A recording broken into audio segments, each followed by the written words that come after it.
කර මම තමයි මේ පාර ලෝක රූරජන කිරුළ වෙනුවෙන් ලංකාව නියෝජනය කරන්න ඉන්නේ. මගේ ගම අනුරාධපුරේ. මම මගේ උපාධිය හදාරලා අවසන් කරා. මගේ උපාධිය මම හැදාරුවේ කැලණි විශ්වවිද්‍යාලයේ අන්තර්ජාතික සම්බන්ධතා ගැන. ඉතින් දැනට මම මගේ වැඩ කටයුතු කරගෙන යනවා මගේ පැජන්ට් එක සම්බන්ධයෙන් සහ මගේ ඕගනයිසේෂන් එක සහේලි වෙනුවෙන්.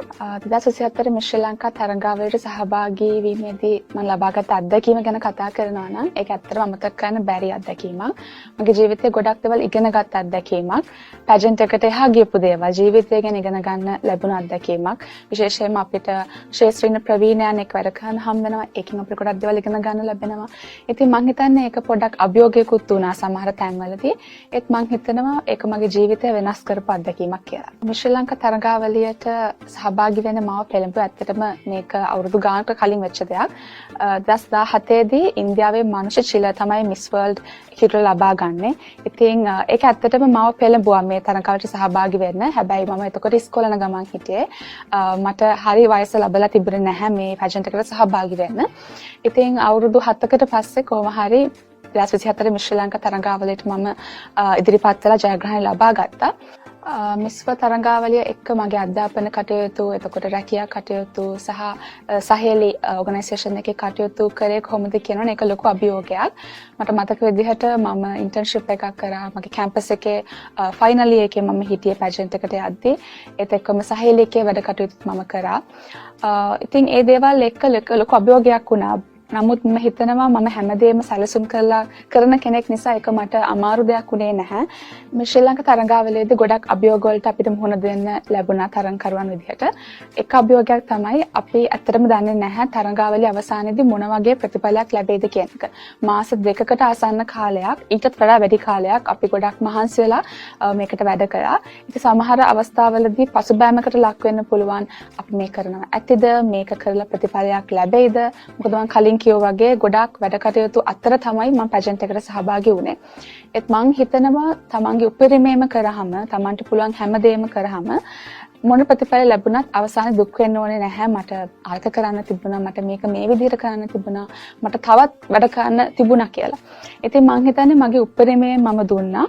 මම අවසාන ජයග්‍රහණයක් ලැබුවා. ඉතින් මං හිතන්නේ එහෙම තමයි මම අභියෝගය ජයගත්තේ. ලෝක රජන තරඟාවලියේදී රූපය විතරක් නෙමෙයි. එතනින් එහාට ගිහලා ගොඩක් දේවල් බලන අපේ ශරීර සුවතාවය, එතකොට අපේ Beauty with a Purpose project එක අපිට එක එක ඉන්ටර්විව්ස් තියෙනවා. ඉතින් මේ දේවල් වලට මම මේ දවස්වල ගොඩක් මහන්සි වෙලා ලෑස්ති වෙනවා. එතනදී ජිම් එකට යන එක, අපේ ඩයට් එක ගැන සැලකිලිමත් වෙන එක, එතනින් එහාට ගිහිල්ලා අපේ කමියුනිකේෂන් ස්කිල්ස් හදාගන්න එක. ඉතින් මේ හැමදේම මේ දවස්වල සම්බරව කරගෙන යනවා. මම සහේලි පදනම් පටන් ගත්තේ මීට අවුරුදු 2කට කලින්.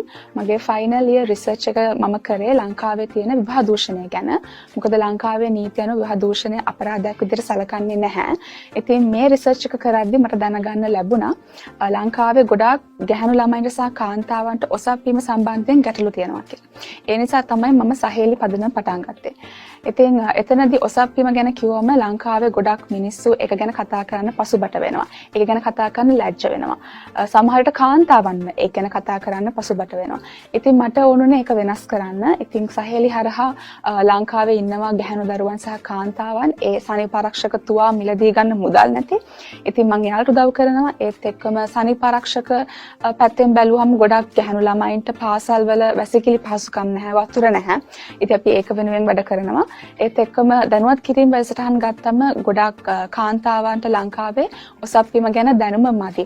ඉතින් සහේලි හරහා අපි ඒ වෙනුවෙන් කටයුතු කරනවා. ශ්‍රී ලංකාවේ රජන විදිහට මම කරන්න කැමති කාරණා 3ක් ගැන කතා කරොත් පළවෙනි එක අනිවාර්යයෙන්ම වෙන්නේ ලංකාව නියෝජනය කරන එක මිස් වර්ල්ඩ් පැජන්ට් එකේදී. ඉතින් මම කලින් කිව්වා වගේ ලංකාව මේ පුංචි රටක් කියලා හිතන් හිටියට මම හිතනවා අපිට ඊට වඩා දෙයක් කරන්න පුළුවන් කියලා. ඉතින් මම කැමති ඒ දේ මිස් වර්ල්ඩ් පැජන්ට් එකේදී පුළුවන් උපරිමයෙන්ම නියෝජනය කරලා පෙන්නන්න. දෙවෙනි කාරණාව වෙන්නේ මම කැමති මගේ සහේලි පදනම තවදුරටත් ව්‍යාප්ත කරන්න. තව ව්‍යාපෘති කරලා රටේ විතරක් නෙමෙයි ලෝකෙම ඉන්න කාන්තාවන්ට සහ ගැහැණු ළමයින්ට උදව් කරන්න පුළුවන් තැනට මගේ පදනම ගේන්න මම බලාපොරොත්තු වෙනවා. තුන්වෙනි කාරණාව ගැන කියනවා නම් මම කැමති මගෙන් පස්සේ මේ ශ්‍රී ලාංකීය රජන කියන තැනට එන්න ඉන්න අයට ආදර්ශමත් චරිතයක් වෙන්න. ඒ වගේම යාළුවට හොඳ ෆවුන්ඩේෂන් එකක් හදන්න. මොකද මම හිතනවා ඒක හරියට වටිනවා යාළුවට දෙයක් බලලා ඉගෙන ගන්න කෙනෙක් ඉන්නකොට යාළුවට ඒක හරි පහසුයි. මොකද මට කලින් හිටපු අයකින් ගොඩක් දේවල් ඉගෙනගෙන තමයි මේ තැනට ඇවිල්ලා ඉන්නේ. ඉතින් මම කැමති එහෙම ආදර්ශමත් චරිතයක් වෙන්න.